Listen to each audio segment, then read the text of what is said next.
Poponini y Gariaev hacen un experimento espectacular. Quieren observar el ADN en un tubo al vacío. Sacan el aire, sacan todo ese tubo. Y ellos midieron la localización de los fotones dentro de ese tubo.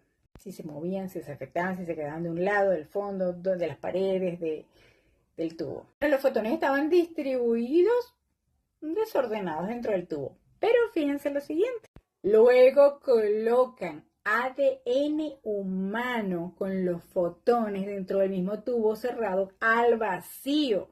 Y en la presencia del ADN, esas partículas de luz hicieron que las partículas se ordenaran de una manera distinta ante este material vivo que es el ADN humano. Es decir, el ADN estaba afectando claramente a los fotones. Que se estuviera configurando los patrones uniformes así a través de una fuerza invisible. Qué interesante, ¿verdad? Pero la física convencional no explica esto. Algo que ya fue documentado y observado. El ADN, que es la sustancia que nos compone, tiene un efecto directo sobre la materia. Y eso lo explica muy bien la física cuántica. Cuando sacaron el ADN de ese tubo, las partículas de luz no regresaron a su estado anterior, desordenadas. Los fotones permanecieron ordenados como estaban con el ADN. Entonces, si los fotones permanecen ordenaditos, como que si el ADN todavía estuviese en ese espacio, según explica este experimento, ¿qué sucede? Que ahí, aún habiendo retirado el ADN, se siguen comportando de la misma forma. ¿Qué está afectando a esas partículas de luz? ¿Dejó el ADN algo detrás de sí cuando se fue? O sea, ¿cómo los pueden explicar? Una fuerza allí que queda, persiste, aunque ya haya sido retirada la materia física, que en este caso fue el ADN, ¿o hay algún misterio detrás de todo esto? ¿Cómo siguen conectados el ADN y las partículas de luz de una manera que nosotros no estamos viendo, que no estamos sintiendo, que no reconocemos? A pesar de que estaban separados físicamente y que no estaban ya dentro de ese mismo tubo de ensayo, según el experimento anterior. Entonces fíjense que hay una relación entre el ADN y la energía del cual está compuesta nuestro cuerpo, nuestro mundo, nuestra fisicalidad. Hay muchas conclusiones. Es decir, por ejemplo, hay una energía que nosotros no conocemos o de la que no se habla. Hay una influencia de las células, hay una influencia del ADN que tiene una cierta trascendencia en la energía de la que no se habla. Pero hay una evidencia. El ADN cambió la conducta de las partículas de la luz. Entonces, estos experimentos de 1992, 95, por ahí, aislando el ADN humano en un vasito de cristal y haciendo todas estas cosas. Después vinieron otros experimentos. McCarthy, Glenn Rain. Usaron unas técnicas de autogestión mental y emocionalmente. En especial diseñadas para qué. Bueno, eso era que involucraba aquietar la mente voluntariamente. Se centraban en el chakra corazón y se enfocaban en emociones positivas. Esto lo hicieron intencionalmente. Hicieron varios ejercicios de pruebas que involucraban todo esto, con otras personas también. Con eso lo llaman emoción coherente. Y usando esta técnica, analizaron el ADN de una manera química y visual. Y adivinen qué pasó. Podían detectar cualquier cambio allí. La emoción humana cambiaba la forma del ADN sin tocarlo físicamente.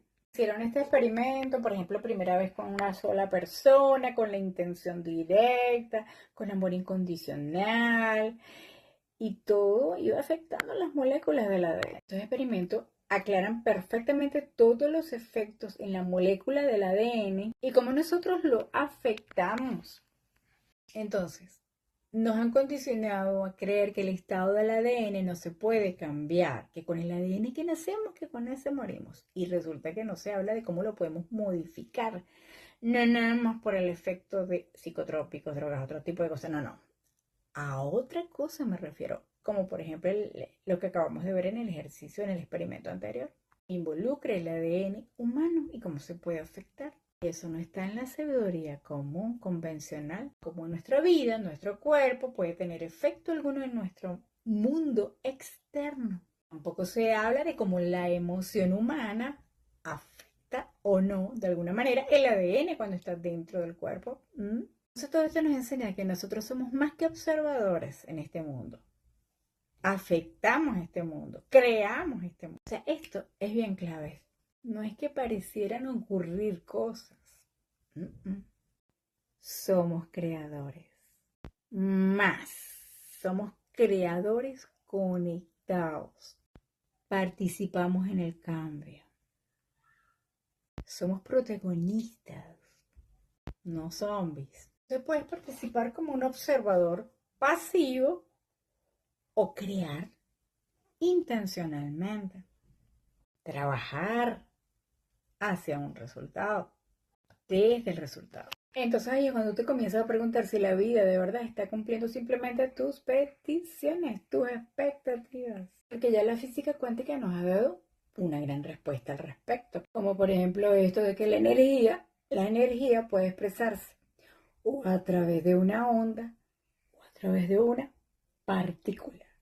Una onda, antimateria, una partícula es algo más físico, materia. O a veces se puede expresar esa energía como ambas, partícula y onda.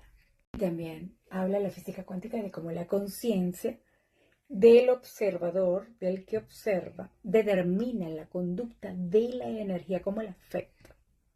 Eso no lo dicen las ecuaciones de la física, no lo dicen las leyes, solamente describen el potencial de existencia de las partículas, dónde están, por dónde se mueven, qué son las propiedades, pero cómo funcionan.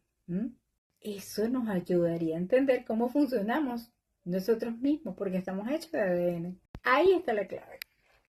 Para ver bien esa información que nos está trayendo la física cuántica con estos experimentos. ¿Cómo funcionamos nosotros?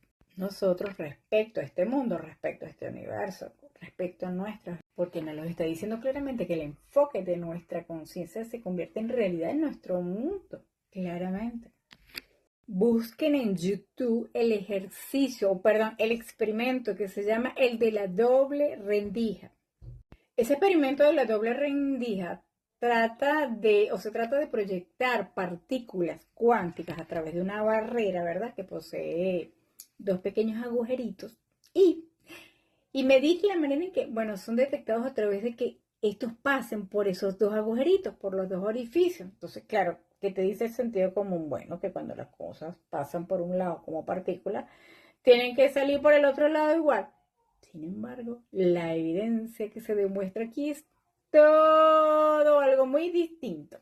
¿Qué descubrieron los científicos allí? Que cuando el electrón pasa a través de una barrera con un solo orificio disponible, él se conduce de la forma en que nosotros anticipamos y comienza y termina su jornada como una partícula, ¿verdad? No hay sorpresa, pero eso sucede cuando tiene un solo orificio, esa barrera, la partícula se conduce tal cual como se anticipa. Pero en cambio, cuando hay dos rendijas, el mismo electrón hace algo que suena imposible. Piensa como partícula y en el camino el electrón pasa por ambas rendijas al mismo tiempo. O una sola onda de energía lo puede hacer.